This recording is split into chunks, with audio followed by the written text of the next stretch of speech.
Sneha steel and furniture centre Salgare. आमच्याकडे steel भांडी, संसार उपयोगी साहित्य, sofa set, furniture, cooler, dining table, आटा चक्की व इतर साहित्यांचे एकमेव ठिकाण एक, व्हरायटी अनेक। आता शुभ मुहूर्ताची सुरुवात सलगरेतील स्नेहा स्टील मधील खरेदीनेच। वाजवी दर, सजवा फर्निचरने तुमचे घर। सर्व साहित्यावर बजाज फायनान्सची खास सोय उपलब्ध।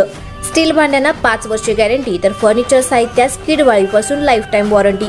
खात्रीशीर खरेदीसाठी मिरज पूर्व भागातील एकमेव ठिकाण Sneha steel and furniture centre Salgare.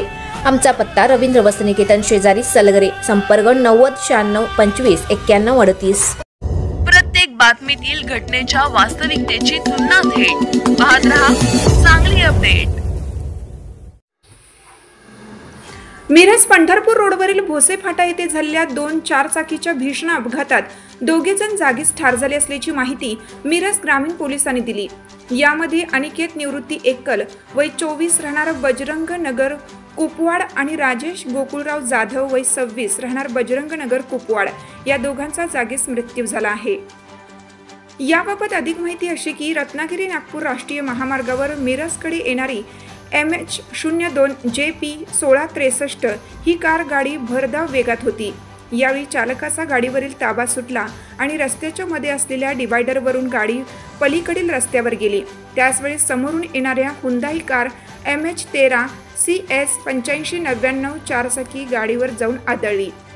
या अपघातात या 4-चाकीमधील मिरजेच्या दिशेने येणाऱ्या कारमधील अनिकेत एकल आणि राजेश जाधव यांचा जागीच मृत्यू झाला। अपघात एवढा भीषण होता की एकाचा मृतदेह रस्त्यावर तर दुसऱ्याचा मृतदेह हा चक्काचूर झालेल्या 4-चाकीमध्ये अडकला होता। मिरज ग्रामीण पोलीस तसेच आपत्कालीन सेवा देणाऱ्या महादेव ॲम्ब्युलन्स सर्व्हिसचे महादेव वनखंडे आणि त्यांच्या कार्यकर्त्यांनी सदरचा मृतदेह बाहेर काढला। घटनास्थळी मोठी गर्दी झाली होती। सोमवारी मध्यरात्रीच्या सुमारास सदरचा अपघात झाला असून या अपघाताची नोंद मिरज ग्रामीण पोलीस करत आहेत। पोलिसांनी घटनास्थळाचा पंचनामा करून दोन्ही मृतदेह मिरजेच्या शासकीय रुग्णालयात शवविच्छेदन करण्यासाठी पाठवण्यात आले।